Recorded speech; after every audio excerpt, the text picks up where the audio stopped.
Hello and welcome to Jamie's Motion Graphics, episode 41. Today we're making this. And today we're not just creating this one effect. I'm also going to tell you a lot about how to set up your After Effects compositions such that you have a design that you can actually adjust while you're kind of creating the end result. So if you want to change colors, if you want to change your font, if you want to change whatever aspect of your design, you will need to do it in a certain way, because if you just copy paste all the layers, or rather duplicate all the layers every time, you're going to have a problem if you want to change one of the aspects. So for example, if you have the font of your text and you want to change that, and you have 15 different layers of text, then you're going to have to change every single one of them to make sure that it actually works. But if you set it up properly, you can change the font in one position, and all of the others, which are basically children of the original one, will be changed automatically. So I will try to show you how I did this design and how I kind of made sure that I could adjust every single aspect of this design, well, afterwards, while trying to make the final design. Enjoy! Okay, here we are in After Effects. So I'm going to just discuss the design instead of actually making it live like I normally do. But the reason for that is because this is a rather complicated design. As you can see, I have a lot of compositions here before getting to my final design.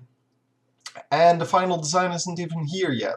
So what I want to discuss is how you build up a design like this, because this is a very complicated effect, as in there's a lot of things going on, and you can do this in several ways. So what I made is I made a bunch of, well, first of all, I made the text. You can also make a picture or whatever, a logo. It doesn't really matter. The thing is, that is in a separate composition, because if I want to change it, I can now change it here, and it will be changed automatically in all other compositions. That's the setup I was trying to go for. So I already tried to explain that like 3 times in videos, well, in this particular video, until I realized, well, if I want to explain this and make this design live, it just becomes too much information for one video. So I decided to make the thing first and then kind of comment on it, so I can express more about, well, what you want to achieve here. So the second layer here is called opacity, and all it does is it puts an opacity, or it puts the opacity to 10%, which means that this is now my new layer. So if I want to address the opacity, I just go to this layer. If I want to address the text, I go to this layer, or composition, I guess. Then J, M, and G are, as you can see, just the separation of the letters, and then we have all of these, so top, bottom, left, right, and all they do is they take the letter and they just wipe it, in this case from top to bottom. So top is from top to bottom, bottom is from bottom to top, left from left to right, and right from right to left.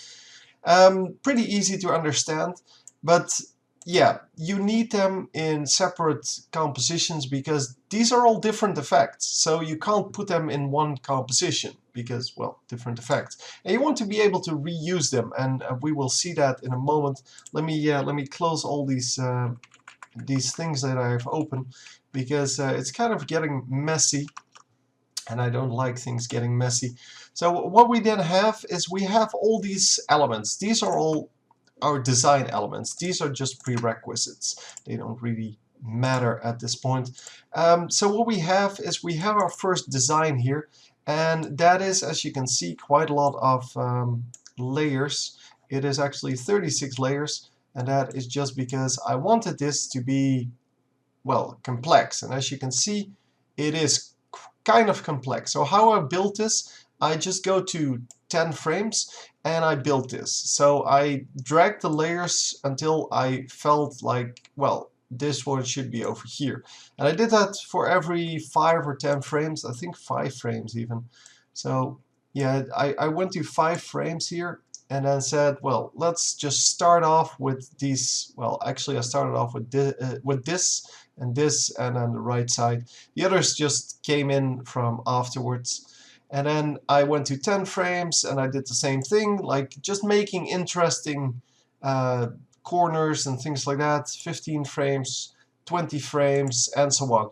So just trying to create something that looks interesting, at least.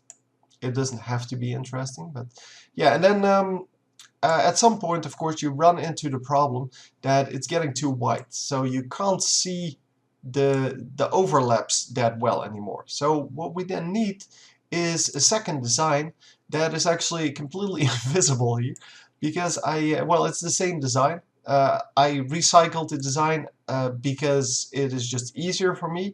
In reality, you shouldn't do this. So if you're trying to make this effect for real, you shouldn't do this. But what I did is I made an adjustment layer here, and on the adjustment layer I put a tint which turns black to white and white to black, which means that instead of this being a white text, it is now a black text. So I can actually show you here. So yeah, there you go.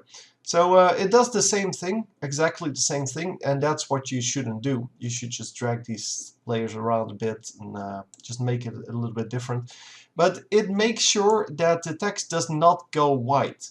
So if you're having trouble with the text becoming too white, then just do that.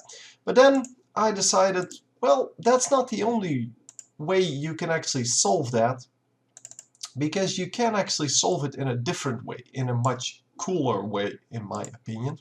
So I went to another design sheet, and I just took design 1, and well, let me show you one at a time. I turned this into a red one. So basically these designs are white because my text that is in the beginning, so this one, is white. If I turn this into a color, so yeah, you can't see it now, but this one is white. So if you turn that into a color, this one wouldn't work as well, but you can do that. But I wanted the color in this case to be red, and it does this. So that's cool and all, but from like here on outwards, you can't really see the lines anymore. So what I did is I took a second color, which is actually green, I believe. Yeah, there you go. And I just wiped over it. Because the background is now red, well, as you can see, it's red. If you put green over that, it actually becomes, well, green and yellow and all different colors.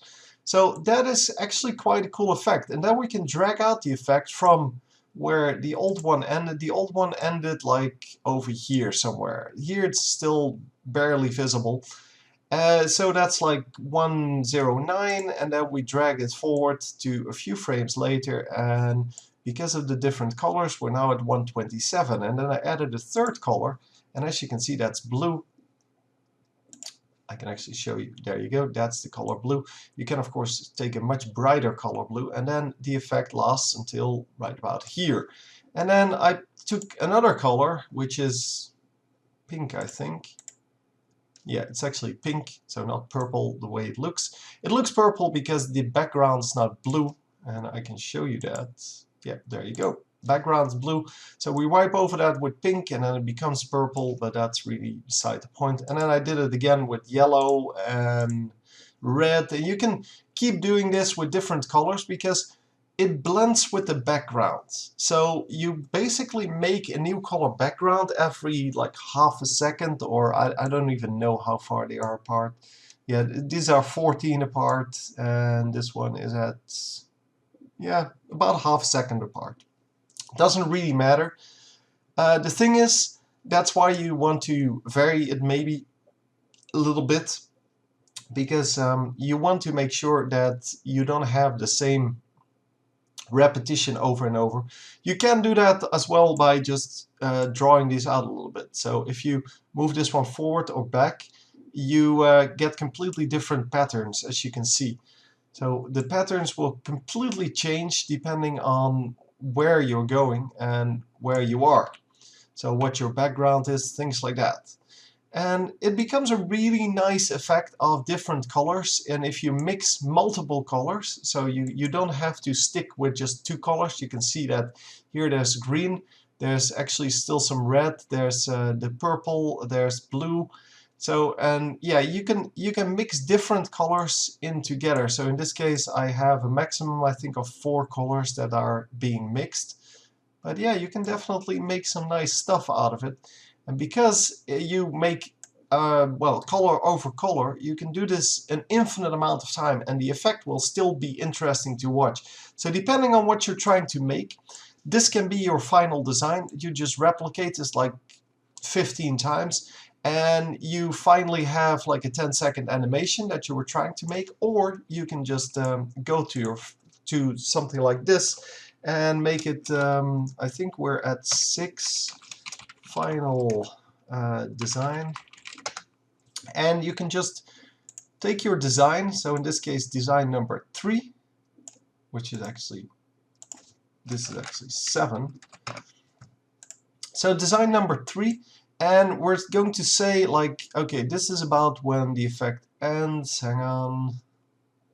So yeah, here our effect ends at 3 seconds. So we're going to just use the time remap. Just set a frame there, and then we're going to drag that forward to 1 second. Hang on.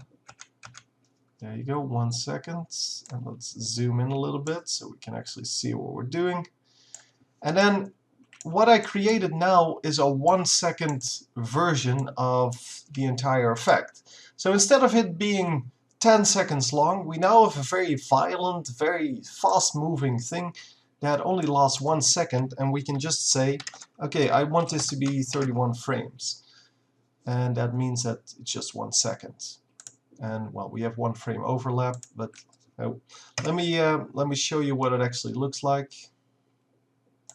If it actually wants to react to my keys. So this is what it actually looks like. Like, it's very fast, but it has a lot of colors in it. And if that's what you want, yeah, you can just address that later on. But because this entire design is flexible, you can just go back and say, well, I didn't like the text part, so I'm just going to go to text. I'm going to set this this font. Hang on, I'm going to set the font to I don't know. Let's take this one and just change it. Hang on, I think I need to select it before I do that. So I'm going to change it to this, and then I'm going to go back to my final design here, and yeah, it will look like this, which is the exact same thing, but then with a different, well, with a different font. Also, if I say like, yeah, I don't like the opacity, I think it's like too bright, I can just set this to 5% and then go to my final design again and just say, let's see what it looks like. So now it looks less, and you can see that the colors are not as bright now. I can also say, of course, the opposite, like, yeah, it's not bright enough, I want to set this to 25%, and then you get a completely different setup. So it becomes completely different colors, and well, everything becomes different. And I already showed you, you can address the speed of it, you can just make everything different. If you're saying like, okay, I don't like that the top to bottom is straight, let me select here. So this one is just a straight wipe top to bottom, right? Let's pick the M. You can see it a little bit better what I'm trying to make here. So like, let's say you say, yeah, I don't like the fact that it just goes top to bottom. I want it to be a little bit more interesting. So we're going to go to the final effect. This is, I guess, okay. We're going to go to the top part and just set this up so it actually looks more like this. Now it wipes a little bit differently. Hang on. Why is this? Oh, it's because, yeah, I changed the font, so now it has a little bit of this one in it. But yeah, you can see why that is, I'm assuming. So you would need to adjust these because you changed the font. But yeah. So now I have well, a non-linear or non-horizontal wipe. As you can see, it's a little bit diagonal now. It's not a lot though. I can make that way better. Come on. Where are you? Over here. Let's drag these up. And let's see what it actually looks like. Yeah, I guess that's okay. So yeah, now this one will be in our final design as well, because now here you can see that the lines that I actually create there are actually in this design as well. And if you like that, then you can just adjust that. I actually like these. I should make them for the G as well. I think they look cool. So let's make the left to right one or something like that for the G. Let's make them into, well, the G is missing a piece because of the change of font. But yeah, I do like the fact that we have, well, non-horizontal or vertical line. And hang on, we do need to get the entire G in here. Oh, it is in here, never mind. I just wasn't at the right frame. So yeah, let's adjust this a little bit so that we can have a, well, slanted one. I guess we can just pick these two and just drag it over here. Let's say like that. And then we go to the front part and we say about 45 degrees as well. Something like that. So now it will wipe like this. And we will see that in the final design because that is the way it's set up. So you can see here the 45 degree angle is actually there. And you can of course make that with every one of them. And you can see that it's repeated quite a few times. And it actually gets you into more interesting shapes because before they were all rectangles and now you have triangles as well. And in this one it becomes even more complex because, well, you have these different shapes in the letters themselves. So yeah, all in all, it's just completely flexible, and that is why you should design it like that. If you can actually do this just in one composition, but if you do it in one composition, you have to copy all of the letters and all of the layers into everything. Whereas now all you need to do is make one design. I made this one, which has 36 layers. And then I made, well, this one is not used. I made this one which has 6 layers, but those are the only ones that have multiple layers. The rest is all just to adjust some random stuff about it. And all in all, it's just way more sensible to make it like this because it's very clear what you're doing in which layer, and it just makes it much easier to adjust whatever you're trying to make. And yeah, that's really all I have to say about it. I think I have gone on long enough about, well, how you make this properly.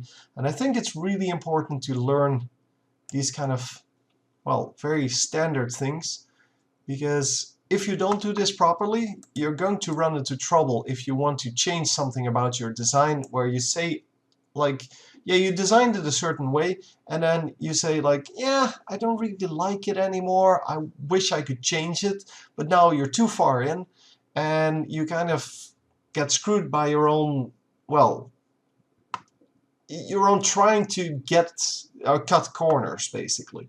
Whereas if you do it like this, well, I showed you, you can change anything you want to.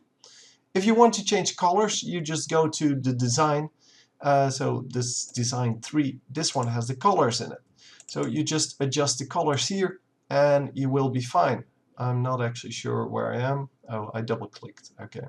So yeah, here the colors are here. You can just adjust them here. And if you don't like them, then yeah, well, that's easy to fix. So all in all, I think this is a really good learning opportunity for anyone who is trying to learn these kind of things. Anyhow, I hope you enjoyed, and I will see you next time.